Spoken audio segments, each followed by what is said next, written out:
வணக்கம் நண்பர்களே, நான் இன்னைக்கு உங்க கூட பேச போற விஷயம் ஷேர் மார்க்கெட். ஷேர் மார்க்கெட்னா என்ன, ஏன் வந்து ஷேர் மார்க்கெட் உருவாச்சு, ஷேர் மார்க்கெட்டோட அட்வான்டேஜஸ் என்ன, டிஸ்அட்வான்டேஜஸ் என்ன, நம்ம எப்படி அந்த ஷேர் மார்க்கெட்ல இன்வெஸ்ட் பண்ண போறோம், இதை பத்தின விஷயங்களை தான் நான் பேச போறேன். அதாவது எசென்சியல் ஃபேக்ட்னு சொல்லுவோம் இல்லையா, சில அடிப்படை விஷயங்கள், அத்தியாவசியமா நம்ம தெரிஞ்சுக்கக்கூடிய சில விஷயங்கள். நட்ஸ் அண்ட் போல்ஸோட ஃபர்ஸ்ட் எபிசோட்ல சில அடிப்படையான விஷயங்களை பத்தி நம்ம பேச போறோம். அதாவது ஷேர் மார்க்கெட்னா என்ன, எனக்கு புரிஞ்ச விஷயங்கள், உங்களுக்கு தெரிஞ்ச விஷயங்களை நான் இன்னைக்கு இங்க சொல்ல போறேன். சைட்ல இருக்கிற ஐ பட்டனை கிளிக் பண்ணீங்கன்னா என்னோட பழைய வீடியோஸ் எல்லாம் நீங்க வந்து பார்க்க முடியும். ஃபர்ஸ்ட் ஷேர் மார்க்கெட்னா என்னன்னு தெரிஞ்சுக்கும். Share market, stock market, equity market எல்லாமே வந்து பார்த்தீங்கன்னா ஒரு கம்பெனியோட ஷேரை வந்து சேல் பண்ணுறது தான். ஒரு கம்பெனியோட ஷேர் அப்படின்னா என்ன, எக்ஸாம்பிளுக்கு எப்படி சொல்லலாம் அப்படின்னா, இப்போ நம்ம ஒரு கம்பெனி ஸ்டார்ட் பண்ணுறோம் அப்படின்னா நம்மளுக்கு அந்த தேவையான ஃபண்டு நம்மகிட்ட இருக்கும்போது நம்ம இன்வெஸ்ட் பண்ணி ஸ்டார்ட் பண்ணுவோம். சப்போஸ் அந்த ஃபண்டு பத்தலை அப்படிங்கும்போது நம்ம என்ன பண்ணுவோம், நம்ம ஃப்ரெண்டையோ ரிலேட்டிவ்ஸோ வந்து அதில் ஈக்குவல் ஷேர் கொடுத்து நம்ம வந்து அவங்கள இன்வெஸ்ட் பண்ண வைப்போம். ஒரு வேளை வந்து நம்ம எக்ஸாம்பிளுக்கு வந்து 50% அவங்க இன்வெஸ்ட் பண்ணுறாங்க, நம்ம 50% இன்வெஸ்ட் பண்ணுறோம் அப்படின்னா நம்ம ஃப்ரெண்டோ ரிலேட்டிவ் வந்து 50% ஷேருக்கான உரிமையாளர். அவங்களுக்கும் அந்த கம்பெனியில் 50% லாப நஷ்டத்தில் உரிமை இருக்குது. ஒரு கம்பெனி லாபம் அடைஞ்சாலும் அதில் 50% உரிமை இருக்குது, நஷ்டம் அடைஞ்சாலும் அதில் 50% உரிமை இருக்குது. இதை தான் வந்து ஷேர் மார்க்கெட் அப்படின்னு சொல்லுவோம். இந்த ஷேர் மார்க்கெட் வந்து நம்மளுக்குள்ளே பண்ணுறதை தாண்டி உலகம் பூரா கொண்டு போகிறது தான் வந்து ஷேர் மார்க்கெட். ஒரு கம்பெனியில் நம்ம ரிலேட்டிவ் ஃப்ரெண்ட்ஸ் மட்டும் இன்வெஸ்ட் பண்ணுறதை தாண்டி உலகத்தில் இருக்கிற எல்லாருமே இன்வெஸ்ட் பண்ணுறாங்க, ஒவ்வொரு பர்சன்டேஜ் ஆஃப் இன்வெஸ்ட்மெண்ட் கொடுக்குறாங்க அப்படின்னா அதுதான் நம்ம வந்து ஷேர் மார்க்கெட் அப்படின்னு சொல்கிறோம். ஜஸ்ட் ஷேரிங் இன்வெஸ்ட்மெண்ட்டை தாண்டி ஷேர் மார்க்கெட் அப்படிங்கிறது நிறைய பேர் சேர்ந்து இன்வெஸ்ட் பண்ணுறது. ஒரு கம்பெனியில் எக்ஸாம்பிளுக்கு வந்து பார்த்தீங்கன்னா ஒரு கம்பெனிக்கு ஒரு 1 லட்ச ரூபாய் தேவைப்படுது அப்படின்னா அந்த 1 லட்ச ரூபாயை ஈக்குவலாக வந்து ஷேர் பண்ணி எல்லாரும் இன்வெஸ்ட் பண்ணுறது. இப்போ 1 லட்சம் பேருக்கு ஆளுக்கு ஒரு ரூபாயாக கொடுக்குறது. அவங்க வந்து என்ன ஆகுனா ஈக்குவல் ஷேர் அந்த கம்பெனியில் கிடைக்கும். ஸோ இந்த மாதிரி இன்வெஸ்ட் பண்ணுறதுனால என்ன யூஸ் அப்படின்னா, நிறைய பேர் ஷேர் இன்வெஸ்ட் பண்ணும்போது அந்த இன்வெஸ்ட்மெண்ட் கேபிட்டல் இன்வெஸ்ட் பண்ணுறவங்களுக்கு வந்து அதிக இன்வெஸ்ட்மெண்ட் தேவைப்படாது. ஸோ ஷேர்லேருந்து அவங்க இன்வெஸ்ட் பண்ணி அவங்க கம்பெனியை ஸ்டார்ட் பண்ணலாம். ஸோ அந்த மாதிரி ஷேரில் இன்வெஸ்ட் பண்ணுறதும் பார்த்தீங்கன்னா ஒரு கம்பெனி எல்லா ஷேரையும் வந்து பிரித்து எல்லாத்துக்கிட்டையும் வந்து ஷேர் இன்வெஸ்ட்மெண்ட்டாக வாங்க முடியாது. அதாவது ஒரு உரிமையாளராக இருக்கணும், அந்த கம்பெனியோட நிறுவனராக இருக்கணும் அப்படின்னா அவங்க மேஜர் ஷேர் ஹோல்டராக இருக்கணும். அப்போ தான் வந்து அந்த இடத்துல டெசிஷன் மேக்கிங்காக இருக்க முடியும். ஒரு கம்பெனி வந்து எக்ஸாம்பிளுக்கு வந்து 100 ஷேராக பிரிக்கிறோம் அப்படின்னா 50+ ஷேர்ஸ், அதாவது 50 and above ஷேர்ஸ் வந்து ஓனரோட கையில் இருக்கணும். அப்போ தான் அவங்களுக்கு டெசிஷன் மேக்கிங் அத்தாரிட்டி வரும். இல்லைனா என்ன ஆகுனா ஷேர் வாங்குற எல்லாருமே வந்து உரிமையை எடுத்துக்க முடியும். ஸோ அப்போ என்ன பண்ணணும்னா ஒரு கம்பெனியோட ஷேர் நம்ம சேல் பண்ணுறோம் அப்படின்னா 50+ ஷேர்ஸை வந்து ஹோல்ட் பண்ணிக்கிட்டு ரிமைனிங் ஷேர்ஸ் தான் வந்து நம்ம மற்றவங்கள இன்வெஸ்ட் பண்ண வைக்கணும். ஸோ எக்ஸாம்பிளுக்கு வந்து பார்த்தீங்கன்னா இப்போ ஃபேஸ்புக்கில் வந்து பார்த்தீங்கன்னா மார்க் அவங்க வந்து பார்த்தீங்கன்னா 60% ஷேர் வந்து ஹோல்ட் பண்ணியிருக்காரு. ரிமைனிங் இருக்கிற 40% ஷேர் தான் வந்து ஷேர் மார்க்கெட்டில் மற்றவங்களுக்கு இன்வெஸ்ட் பண்ணுறதுக்கு அலோவ் பண்ணுறாங்க. இதுதான் வந்து ஷேர் மார்க்கெட். இந்த ஷேர் மார்க்கெட் வந்து பார்த்தீங்கன்னா இப்போ ஸ்டார்ட் ஆனது கிடையாது. கிட்டத்தட்ட 400 வருஷத்துக்கு முன்னாடியே இந்த ஷேர் மார்க்கெட் அப்படிங்கிற கல்ச்சர் வந்து ஆரம்பிச்சாச்சு. அதாவது 1600களிலே நெதர்லாண்டில் இருந்த டச்சு கிழக்கிந்திய கம்பெனிகள், எப்படி நம்ம பிரிட்டிஷ் கிழக்கிந்திய கம்பெனி இருக்கோ அது மாதிரி டச்சு கிழக்கிந்திய கம்பெனிகள் மூலமாக தான் இந்த ஷேர் மார்க்கெட்டுங்கிற கான்செப்டே ஆரம்பிச்சது. எப்படின்னு பார்த்தீங்கன்னா இப்போ டச்சு கிழக்கிந்திய கம்பெனியோட வேலை அப்படின்னா என்னன்னா, அவங்க வந்து ஷிப் மூலமாக போயிட்டு ஒவ்வொரு ஏரியாவில் இருக்கக்கூடிய புது புது நாடுகள், அங்கே நடக்கக்கூடிய வணிகத்தை, அங்கேருந்து கிடைக்கக்கூடிய பொருட்களை வந்து கைப்பற்றிட்டு வருது, தேடி போகிறதுக்காக ஷிப் மூலமாக வந்து ஒவ்வொரு இடத்துக்கு போயிட்டு இருந்தாங்க. அந்த மாதிரி ஷிப் டிராவலுக்கு வந்து பார்த்தீங்கன்னா ஒரு கம்பெனி கிட்ட வந்து அதிக பணம் இருக்காது இல்லைங்களா. இப்போ வந்து எக்ஸாம்பிளுக்கு வந்து ஒரு ஷிப் வந்து கிளம்புது, ஒரு இடத்துக்காக போகிறாங்க. ஸோ அங்கே போகிறதுக்கு எவ்வளோ நாள் ஆகும்னு தெரியாது, எவ்வளோ வந்து அவங்களுக்கு செலவு பண்ண முடியும்னு தெரியாது. ஸோ அந்த அளவுக்கு அவங்க கிட்ட இன்வெஸ்ட் இல்லை. அதனால என்ன பண்ணாங்கன்னா ஒரு ஓப்பனாக வந்து ஒரு ஏலம் விடுறதுன்னு சொல்லுவாங்க இல்லையா, அது மாதிரி பைடிங்க்கு அனௌன்ஸ் பண்ணுறாங்க. அதை வந்து மக்கள் நிறைய பேர் வந்து முன் வந்து என்ன பண்ணுறாங்கன்னா அந்த ஷிப் மேலே பணம் கொடுக்குறாங்க. ஸோ இந்த ஷிப் வந்து போய் ஒரு புதுசாக ஒரு இதை கண்டுபிடிச்சி அங்கேருந்து ஒரு லாபம் எடுத்துகிட்டு வருது, அங்கேருந்து ஒரு புதையலோ ஒரு தொகையோ எடுத்துகிட்டு வராங்க, இல்லை ஒரு புது விஷயத்தை கண்டுபிடிச்சிட்டு வராங்கன்னா அதை வந்து அந்த கப்பல் மேலே இன்வெஸ்ட் பண்ண எல்லாருமே வந்து ஈவனாக ஷேர் பண்ணிக்கிட்டாங்க. ஸோ ஒரு கப்பல் மேலே என்ன பண்ணாங்கன்னா நிறைய மக்கள் வந்து அதிக பணம் கொடுத்து இன்வெஸ்ட் பண்ணாங்க. ஸோ நாளடைவில் என்ன ஆச்சுன்னா இது நல்லா தான் போயிட்டு இருந்தது. சில கப்பல்கள்லாம் போய் என்ன ஆச்சுன்னா லாஸ் ஆயிடுச்சு. அது இல்லாமல் போனது திரும்பி வரல, இடையில வந்து கொள்ளையர்களால் கொள்ளையடிக்கப்பட்டுச்சு.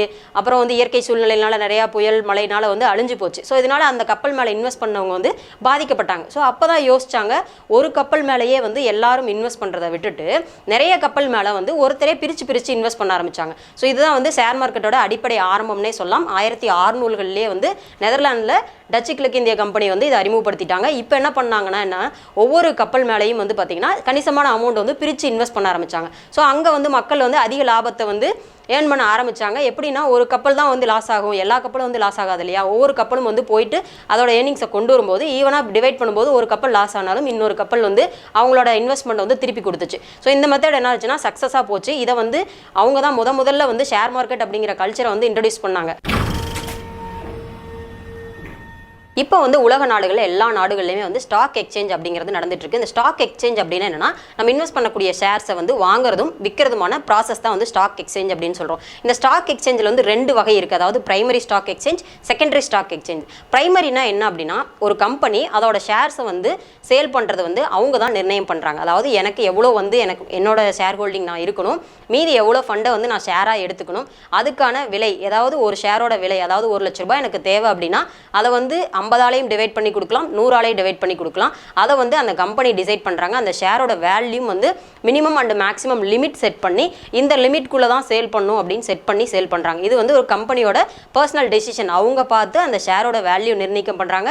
எத்தனை பேர்த்துக்கு அதை சேல் பண்ணணும் அப்படிங்கிறதையும் அவங்க டிசைட் பண்ணுறாங்க. ஸோ இந்த பிரைமரியில் வந்து எப்படி வந்து ஷேர் வாங்கணுங்களுக்கு ப்ராஃபிட் இருக்கும் அப்படின்னா, அந்த நம்ம வாங்கக்கூடிய ஷேருக்கு வந்து ஒரு டிவிடெண்ட் கிடைக்கும் இல்லைங்களா, அந்த கம்பெனி வந்து லாபம் அடைஞ்சது அப்படின்னா அந்த லாபத்தை வந்து என்ன அளவுக்கு நம்ம ஷேர் வாங்கியிருக்குமோ அதை டிவிடெண்ட் மெத்தடில் வந்து பிரித்து அந்த ஷேர் இன்வெஸ்டர்ஸ்க்கு வந்து கொடுக்குறாங்க. ரெண்டாவது வந்து பார்த்திங்கன்னா அந்த செகண்டரி ஷேர் எக்ஸ்சேஞ்ச். இந்த பிரைமரியில் வந்து டிவிடெண்ட் ஒரு ப்ராஃபிட் சந்திக்கும் போது நம்மளுக்கு ப்ராஃபிட் கிடைக்குது, அது வந்து பிரைமரி ஸ்டாக் எக்ஸ்சேஞ்சுன்னு சொல்கிறோம்.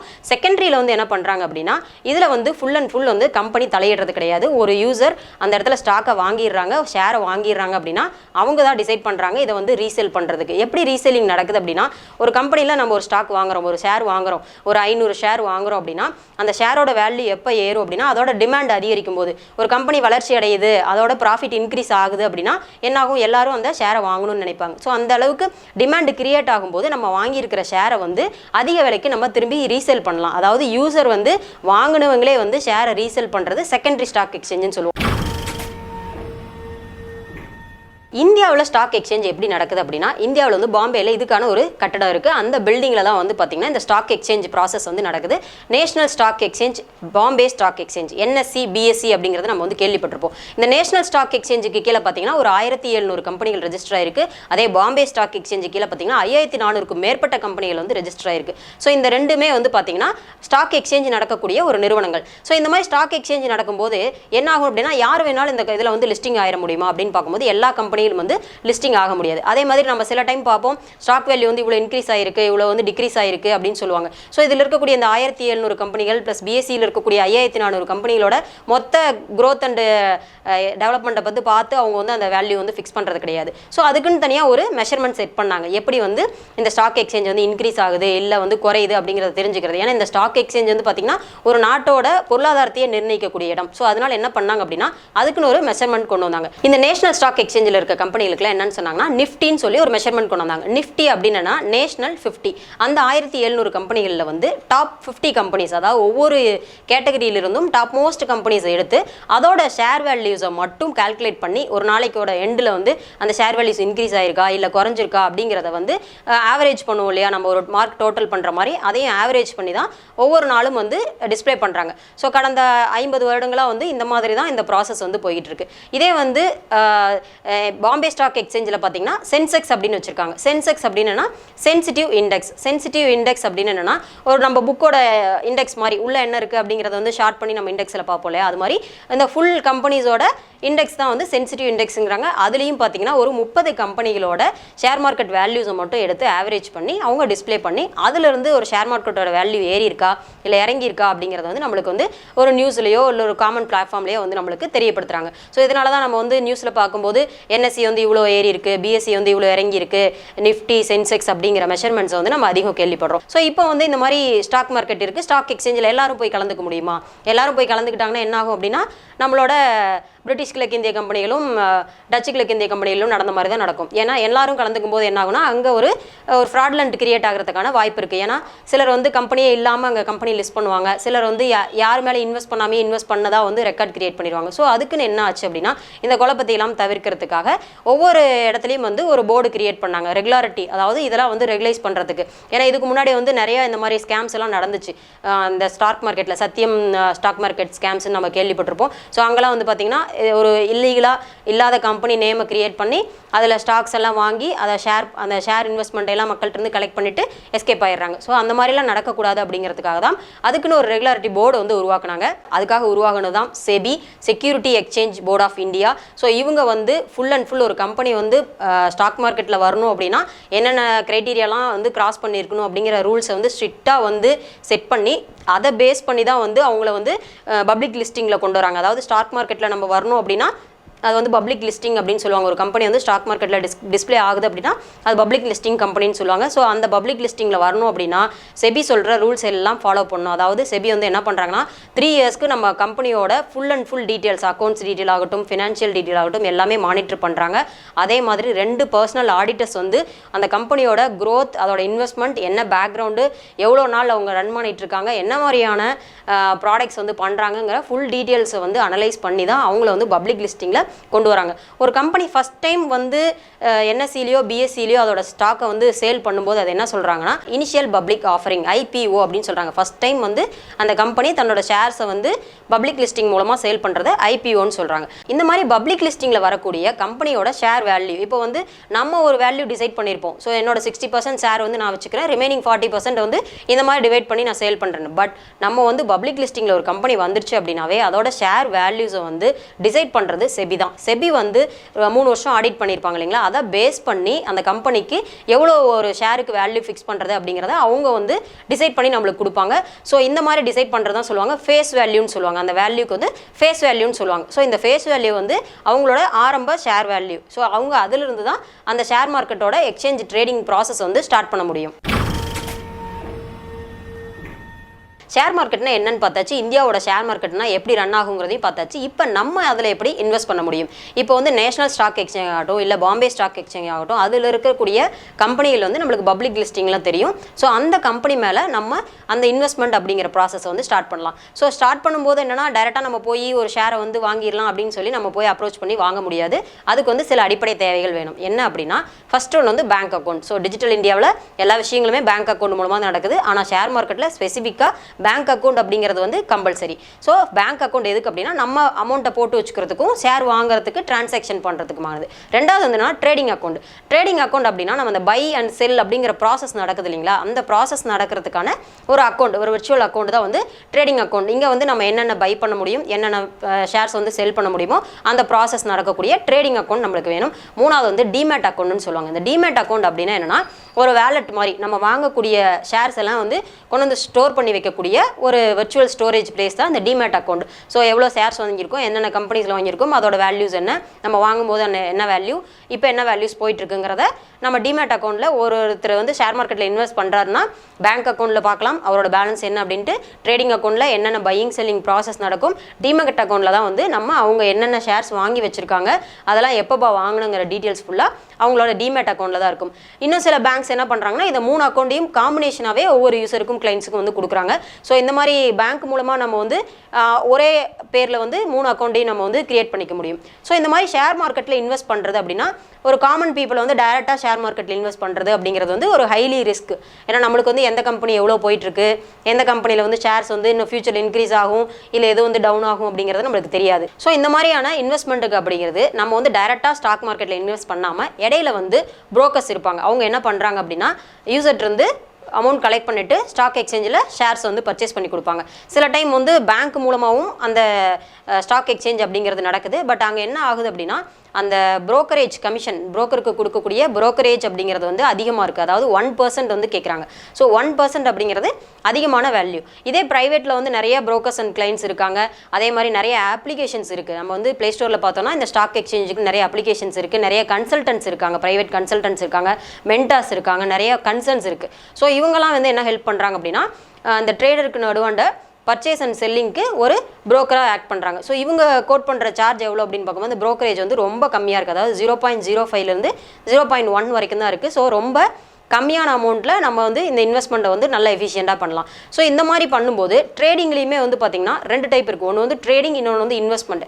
ட்ரேடிங் அப்படின்னா என்னென்னா டெய்லி சிலர் பார்த்தீங்கன்னா ஸ்டாக் எக்ஸ்சேஞ்ச் பார்த்துட்டே இருப்பாங்க, பர்ச்சேஸ் பண்ணுவாங்க, சேல் பண்ணுவாங்க, வெவ்வேறு இடத்துல இன்வெஸ்ட் பண்ணுவாங்க, வெவ்வேறு ஷேர்ஸ் வாங்குவாங்க, அதை திரும்ப வெவ்வேறு இடத்துல சேல் பண்ணுவாங்க. ஸோ இது வந்து ட்ரேடிங் அப்படின்னு சொல்கிறோம். ஸோ இந்த மாதிரி ட்ரேடிங் பண்ணும்போது இப்போ சப்போஸ் நம்ம பேங்க் மூலமாக அந்த ட்ரேடிங்கை ஷேர் மார்க்கெட்டில் கொண்டு போகிறோம் அப்படின்னா 1% கமிஷனுங்கிறது என்ன ஆகுனா ஒவ்வொரு டைம் நீங்கள் ஒரு 100 ரூபாய்க்கு ஒரு ஷேர் வாங்கினாலும் அங்கே 1% போயிடும். ஸோ இதே வந்து ப்ரைவேட்டில் போகும்போது 0.05% தான் போகுது. அவங்களோட ப்ரோக்கரேஜ் வந்து ரொம்ப கம்மியாக போகுது. ட்ரேடிங்கில் என்ன பண்ணுவாங்கன்னா டெய்லியும் பர்ச்சேஸ் பண்ணி டெய்லியும் வெவ்வேறு இடத்துலேருந்து பர்ச்சேஸ் பண்ணுவாங்க, வெவ்வேறு இடத்துக்கு செல் பண்ணுவாங்க. ஸோ இது வந்து ஒரு ஷார்ட் டேர்ம் இன்வெஸ்ட்மெண்ட். அந்த அன்றைக்கே நம்மளுக்கு தெரிஞ்சிடும் இது வந்து ப்ராஃபிட்டாக லாஸாக. ஸோ ஒரு வேல்யூ ஏறிச்சுன்னா அந்த ஈவினிங்கே நம்ம வந்து அதோட ஏர்னிங்கை பார்க்கலாம். இல்லை லாஸ் ஆச்சுனாலும் அந்த ஈவினிங்கே நம்மளுக்கு அந்த ரிப்போர்ட் கிடச்சிடும். இது டிமேட் அக்கௌண்ட்டில் வந்து நம்ம எடுத்துக்கலாம். ஸோ இது வந்து ட்ரேடிங்னு சொல்கிறோம். ரெண்டாவது ஒன்று வந்து பார்த்திங்கன்னா இன்வெஸ்ட்மெண்ட் அப்படின்னு சொல்கிறோம். ஷேர் மார்க்கெட்லேயே வந்து இன்வெஸ்ட் பண்ணலாம்.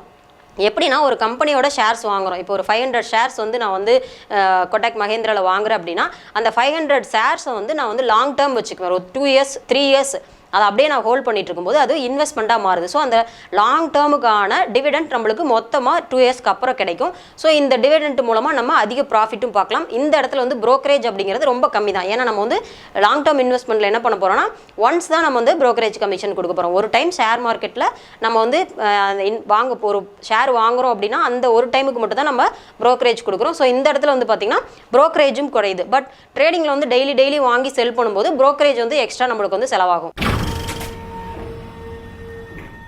ஷேர் மார்க்கெட்டை ஒரு கேம்பிளிங் அப்படி தான் சூதாட்டம் அப்படின்னு சொல்கிறாங்க. சிலர் வந்து இதை வந்து ஒரு சூதாட்டம் மாதிரியே பார்க்குறாங்க. சில டைமில் வந்து நம்ம இன்வெஸ்ட் பண்ணி லாஸ் ஆகும்போது நம்மளும் நம்புகிறோம், ஓ இது சூதாட்டம், நம்ம உள்ளே போடும்போது நம்ம அதுக்குள்ளே இழுத்துட்டே இருக்கும். நம்மளை அதிகமாக இன்வெஸ்ட் பண்ண ட்ரேடிங் மெத்தடில் போகும்போது என்ன ஆகுனா அந்த இடத்துல வந்து நம்ம நிறைய லாஸை சந்திக்கிற மாதிரி இருக்கும். ஸோ இது வந்து ஒரு கேம்பிளிங் மாதிரி தான் தெரியும். பட் ஆக்சுவலாக என்ன அப்படின்னா ஒரு ஷேர் மார்க்கெட்டில் நம்ம இன்வெஸ்ட் பண்ணுறது அப்படிங்கிறது ஒரு நாட்டோட பொருளாதாரத்துக்கும் சம்மந்தப்பட்டது. ஸோ அந்த இடத்துல வந்து நம்ம என்ன பண்ணணும், அந்த கம்பெனி நம்ம ஒரு கம்பெனி மேலே இன்வெஸ்ட் பண்ணுறோம், ஒரு ஷேர் வாங்குறோம் அப்படின்னா அந்த கம்பெனியை பற்றி ஃபுல்லாக தெரிஞ்சிருக்கணும். என்ன மாதிரியான கம்பெனி, இவங்க வந்து ஏன் வந்து நம்ம இந்த ஷேரை வாங்கணும் இந்த கம்பெனியில், ஏன்னா அந்த கம்பெனி எவ்வளோ க்ரோத் ஆகும், எவ்வளோ நாளுக்குள்ளார வந்து என்னென்ன பர்சன்டேஜ் ஆஃப் ரீச்சை வந்து பார்த்துருக்காங்க, அவங்களோட ஃபுல் அக்கௌண்டிங் டீட்டெயில்ஸு, எவ்வளோ வந்து இவங்க டேர்ன் ஓவர் பண்ணியிருக்காங்க, அதில் இவ்வளோ நாள் எவ்வளோ பேர் ஷேரில் வாங்கி ப்ராஃபிட் ஆகியிருக்காங்க, இந்த மாதிரியான பேசிக்ஸ் டீட்டெயில்ஸை வந்து நம்ம பார்த்துட்டு அதுக்கப்புறம் அந்த கம்பெனியோட ஷேர்ஸை வாங்கும்போது கண்டிப்பாக அது வந்து ப்ராஃபிட்டபிளாக தான் இருக்கும். ஸோ இதை வந்து எல்லாருமே தெரிஞ்சுக்க முடியாது. ஒரு காமன் பீப்புள் வந்து ஒரு கம்பெனியோட ஃபுல் டீட்டெயில்ஸ், அவங்க அக்கௌண்டிங்கில் என்ன பண்ணிட்டு இருக்காங்க, அவங்க க்ரோத் என்ன, இதில் எவ்வளோ இன்வெஸ்டர்ஸ் இருக்காங்க, அந்த ஷேரோட வேல்யூஸ் எவ்வளோ வந்து ஏறி இருக்குது இது வரைக்கும், இந்த மாதிரி எல்லா டீட்டெயில்ஸும் எல்லாரையும் தெரிஞ்சுக்க முடியாது. ஸோ இந்த இடத்துல யார் நம்மளுக்கு ஹெல்ப் பண்ணுவாங்கன்னா சில மென்டார்ஸ், சில புரோக்கர்ஸ், அவங்கக்கிட்ட நம்ம வந்து டீட்டெயில்ஸ் தெரிஞ்சுக்கலாம். இதையும் தாண்டி நம்ம வந்து எந்த கம்பெனியை வாங்குகிறோம் அப்படிங்கிறத, ஷேரை வாங்குகிறோம் அப்படிங்கிறத வந்து நம்மளும் வந்து கிளியராக ஒரு ஐடியாவோடு இருக்கணும். ஸோ ஃபுல் அண்ட் ஃபுல் ஒரு பிளைண்டாக போயிட்டு அவங்ககிட்ட நம்ம இன்வெஸ்ட் பண்ணுறது அப்படிங்கிறதும் ஒரு நல்ல விஷயம் கிடையாது. அந்த இடத்துல நம்மளுக்கு வந்து லாஸ் ஏற்படுறதுக்கான வாய்ப்பு இருக்குது. ஸோ அடிப்படையாக சில விஷயங்கள் தெரிஞ்சுக்கணும். அதே மாதிரி இன்வெஸ்ட் பண்ணுறதுக்கும் நம்ம சில மென்டார்ஸோட, சில எக்ஸ்பர்ட்ஸோட ஐடியாஸ் எடுத்துக்கலாம்.